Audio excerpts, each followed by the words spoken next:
So before I get started in this video, I'd like to say that please, I do not want anyone to take this video as some sort of justification or some sort of fuel for them not learning Spanish. I have a video that I've released that talked about five reasons why you maybe shouldn't learn the language. This video is in that vein, but not really.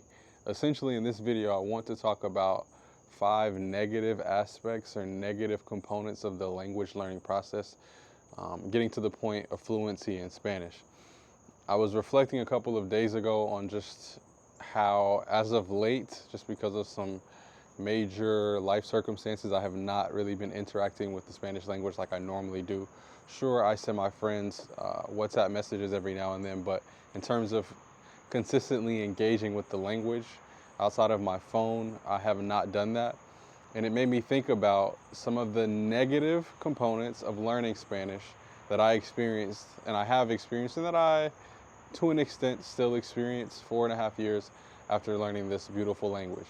Again, before I get started, I want to say this is not some kind of justification for not learning the language. I think that even with these negatives, the pros of learning the language definitely outweigh the cons, and I'm definitely thankful that I invested the time that I did in learning the language, and I'm thankful to be fluent in the language. Again, as you all know, I'm a huge fan of this language, of the cultures that surround this language.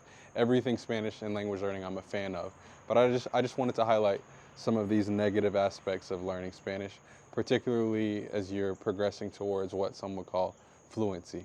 So I'd say from the first month, from day one rather, of learning Spanish, up until about 2.5 years after learning the language, I suffer from something that I think a lot of people silently suffer from, and suffer is an exaggerated word here, but suffered from, which was this is going to be, excuse my description of this, but this is going to be a gumbo of emotions that I hope helps you identify what I'm describing here. For about, again, from day one, when I was an extreme beginner, until about 2.5 years after learning the language, I'd say that there was a consistent, chronic, low-level anxiety, insecurity, approval-seeking nature. What else could I mix into this emotional gumbo? Doubt in terms of my Spanish abilities. And so what did that manifest itself in? Again, what am I describing? Basically, when you're early on in the language learning process, you're not confident in your abilities in the language. Again, it's easy to say like, oh, I'm aware that I'm learning, and so I won't be super confident, or I won't be super proficient in the language. But either way, there's this low-level instability that you experience, and how it manifests itself is you doubting yourself when it comes to putting yourself out there using the language. It also manifests itself in you edifying or just putting all native Spanish speakers on a pedestal when it comes to using the language with them, when it comes to their interactions with you or their reactions to you using the language. There's like this low-level insecurity that, again, the feeling of growth, the feeling of improvement overwhelmingly outweighs this, but it's still there. That low-level, again, anxiety, kind of insecurity, lack of confidence, instability, and that can be a weird feeling to have permanently, chronically, for a 2-year period of time. That's enough for some people to quit learning the language. It shouldn't be, because again, in retrospect, it's a natural part of learning the language, but it's just something that I wanted to highlight that I don't think people articulate enough. Again, early on, because you're not, it's logical, you're not proficient in the language, and so you have these weird feelings, but those weird feelings could prompt some negative emotions, and that is a small, minor negative aspect of learning the language. Again, the positives much outweigh the negatives here. The next, in quotes, negative aspect of learning Spanish, of getting to a fluent level in Spanish, is that learning Spanish in a sense, and again, this is an evolutionary process. Over time, some of these things wane depending on your level in the language learning process, or your whatever stage you're in, it changes. But I would also say that learning Spanish kind of disconnects you from your own culture. again, I mentioned in the video where I talked about why I stopped learning Swahili. If you really want to learn a language at an efficient rate, it has to consume your life, at least the empty spaces in your life, the free time that you have. And so in any time in which I'm a huge fan of R&B music, I'm a huge fan of reggae music, I'm a huge fan of soft rock music, I'm a huge fan of a lot of different music genres that are based in the English language, or at least the artists that I'm accustomed to listening to speak English. I had to go a long period of time without being up to date on what my favorite artists were putting out. There's literature, there are books related to personal finance and history and all these things that I had to put off reading for 2 years because any free time that I had to do those activities had to be consumed by the Spanish language. News. I'm not big into fashion, I don't really care, but fashion, clothing. I mean, I've even, not consciously, but I've even changed the way I dress subconsciously because of what I'm exposed to naturally, or what I was exposed to and still am, learning Spanish. Just my taste, my perspective on a lot of things naturally changed. Well, what does that do when all of your friends, you guys share common interests when it comes to music or sports, or I don't follow this, but celebrity gossip or politics or whatever you stay abreast of in English or whatever your native language is? You can't do that depending on your schedule. What for most of us is working adults. You can't do that if you're spending that time doing that in Spanish, unless you're doing that. Of course, you could find avenues where Spanish speakers are talking about those culturally specific things, but you guys get the point that I'm making. You have to remove yourself from your own culture for an extended period of time, put yourself in other cultures, be a guest in other cultures, and that essentially, I don't want to say inhibits, but it impacts your ability to relate with your own culture for a period of time. It's just recently, within the last year and a half or so, where I feel comfortable if I go a week without listening to music in Spanish or watching a movie or just diving back into the cultural elements or cultural aspects of myself that I had the privilege of doing consistently before I invested the time in learning Spanish. And so again, you kind of remove yourself from your own culture, and that could be a negative for some people. Again, for me, it was worth it, but for some people, that could be jolting. It could be impactful. One thing I'll also mention is that people within your own culture, and again, we can go microcultural or we can go in the aggregate, right? Americans, we can go Southerners, we can go African Americans. I'm talking about my specific cultural background. We can go, whatever lane you want to take that in. People, when they know you speak Spanish, view you differently within your own culture, okay? So let's go at the scale of a national scale. Americans, I'm American, I don't know why I said that like I'm not American, but my countrymen, when they find out, a lot of them, when they find out I speak Spanish, there's there's a separation, and I could be creating this in my mind, but I've noticed it, and I'll give you a small anecdotal experience that articulates this. But sometimes, again, depending on the person, depending on their cultural context, depending on their how open-minded they are, when they see that, they kind of put a barrier like, oh, you're a little different. Something is there. Until they find out that I've learned the language, usually initially when they just hear me speaking the language, there's kind of like a wall that they place in between myself and them culturally. And I'll give you a perfect example of this. A couple of years ago, once I really got good speaking Spanish, I had a coworker who was really cool. Like, he and I were really cool. Just an American, just a Southern guy from America, right? And I don't go around telling everybody that I speak Spanish, but if the opportunity presents itself, I of course speak. And so I was, I think somebody called me and said, hey, Mr. Benjamin, we need you to help us translate something. But we did it over the phone. And so I remember my work buddy looking over at me. He was like sitting back like this. And I remember him looking over at me and he was like, where are your people from? And he kind of looked me up and down like, where are your people from? And again, he and I have been cool for a long time. And he looks at me, he's like, where are your people from? Kind of like to say like, oh, this entire time you deceived me. I thought you were like an American, a Southerner like me, and you're kind of different. Like, what is this? Until I explained to him like, no, I just learned the language, my family's from here, my mom, I explained everything. And then there was that little film where that barrier went away, but I could still feel that delineation that he made as a result of me being fluent in Spanish. And so this is, again, a minor point, but a point nonetheless, in terms of one of the negatives, quote unquote, of learning Spanish to a fluent level. The third negative element, aspect of learning Spanish to a fluent level is just the sheer time investment.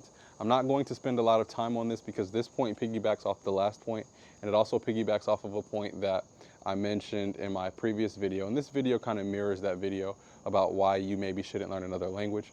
But either way, it's a very demanding process. It takes a lot of time, it takes a lot of effort.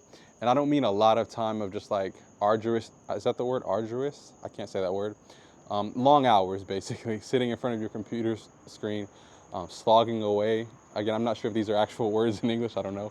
I've been speaking Spanish today, but you guys get the point. I'm not talking in like just like demanding hours like that, but an accumulation of time is what this requires.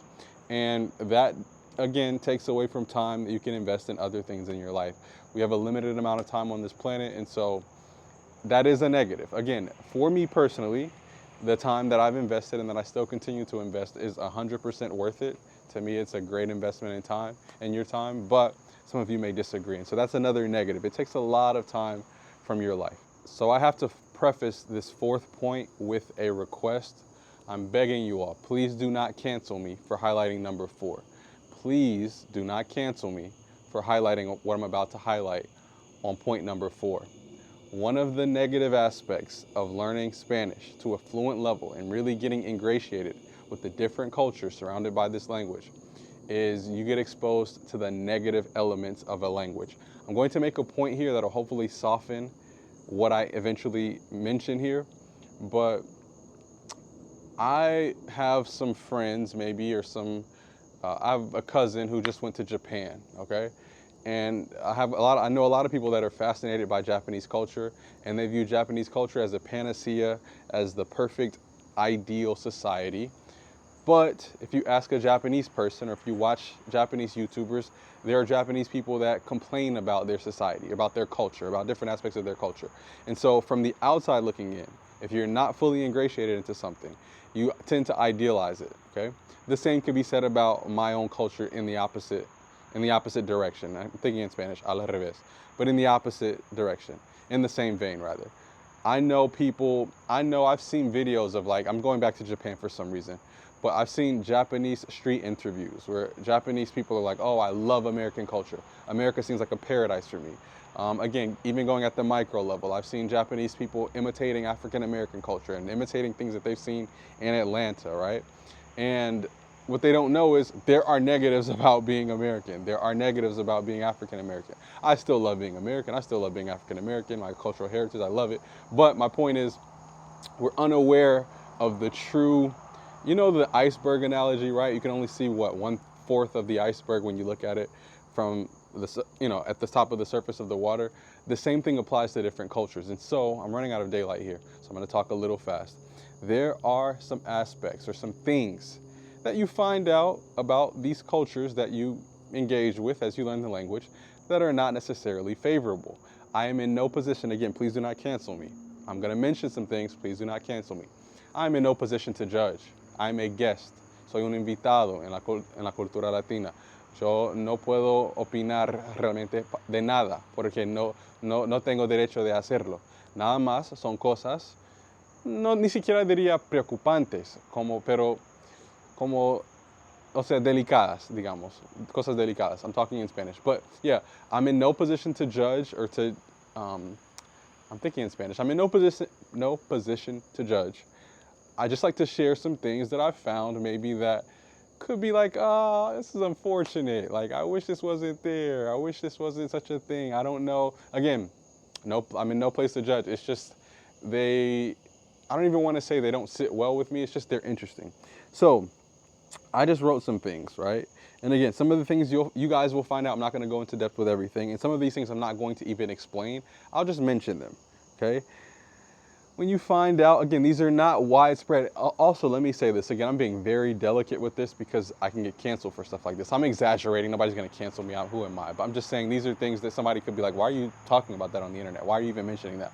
But like in some societies, femicide If you don't know what that is, look it up. When you find out that some societies have super high rates of femicide, it's like, oh, that sucks. Like, that sucks. I hate that that is a thing. Like, that sucks that that's a part of some little microcosm of different cultures. Again, not painting everybody with a broad brush. That's not common. I'm just saying that's a thing. How some of the indigenous people in some countries are treated. When you find that out, like if people speak their native indigenous language, some of the things that attract foreigners to some of these countries, like Mexico and Peru and other places, that's what attracts foreigners a lot of times, the indigenous cultures. And then you find out how some of them are treated. Again, I can't speak to how everybody's treated. I'm just saying I've read books about these things. I've talked to people in these countries about these things, about how, yeah, if you speak the indigenous language, it comes off a certain way, you're perceived a certain way. It's like, oh, that's unfortunate. I hate that that's like that. I mean, no place to judge, but hey, it is what it is. Phrases like, I hate to say it, guys, I'm not judging, but it's a thing. I would be dishonest, excuse me, if I didn't mention it. Phrases like, hay que mejorar la raza. Again, everybody doesn't think that way, but that exists. Phrases like this that people can say to little girls, come on, mi hija, calladita se ve más bonita, calladita se ve más bonita. Okay, again, not saying anything, but you guys get the point. I'm going to mention one more thing. La cultura de marranos. Those of you that know, if you know, you know. If you don't know, ignore me. I'm just saying there are some little things that you find out that might be disappointing depending on the cultural context from which you're coming from. And so that's just something that also could be a little negative. It's like, oh, I wish I still didn't know what was under the iceberg, going back to the iceberg analogy. I wish I didn't know what was under here. It would have been cool to just be able to idealize everything. But as you progressively get more advanced in your Spanish and you get deeper into the cultures, you start to see things that you don't like. Again, the good outweighs the bad. The positive outweighs the negative. If it weren't that way, I wouldn't be so obsessed and so in love with this language, and I wouldn't be so willing to travel and even do the channel. So it's the good outweighs the bad. It's just there are some things that you might find that might be a little disheartening. The final thing that could be a negative about learning Spanish to a fluent level, and this is a very positive point, you start to understand where you come from. You start to understand your own culture better. You start to understand that objectively, I'm repeating myself on purpose, objectively, some other cultures, and in particular, I'm speaking Spanish. I'm sure if I learned another language, I'd find the same in other cultures, but particularly, there are certain Hispanic and Latino cultures that do things better, objectively, than other cultures, than some things that I see in my own culture here in the United States. And so it can kind of breed a sense of not toxic envy, but just like, oh, I wish it was socially acceptable for all of our families to live together and have multi-generational households and to prioritize family and family time and friendships and relationships over your job title. Like, I wish that was a part of my culture. I really do. I wish I could list a lot of things. I could list a lot of things, but I just wish some of the cultural elements that I found as a result of discovering this new language and discovering these new cultures, I wish that they were part of mine. I'm not saying it's sad, but it is kind of like, oh, I wish I had that in my culture. It's a little, it's a negative. Again, we all know comparison is the thief of joy. We're all super, there's a cockroach. Every video, it's every video, there's some insect that attacks me. Oh my gosh. Let me see if I can show you guys all these cockroaches here. Oh my gosh, there's an infestation at this point. I'm gonna hurry up. But yeah, you guys get the point. That is another thing that could make your experience learning Spanish a negative one, or could be something negative. Again, in general, it's an overwhelmingly positive experience. I can't sit still, guys, anymore. I've got cockroaches all over. I'm gonna see if I can record this. Let me focus. I like to respect you guys' time. I just want to show you. Look at this. Look at this. Oh my gosh, look at this. What the heck? So yeah, this video hopefully was insightful. Again, I'm trying to come up with some new ideas for my channel before I'm able to get out and travel again. I had an unfortunate family emergency recently, and so that, along with me recuperating health-wise, has paused a lot of the content that I plan on doing.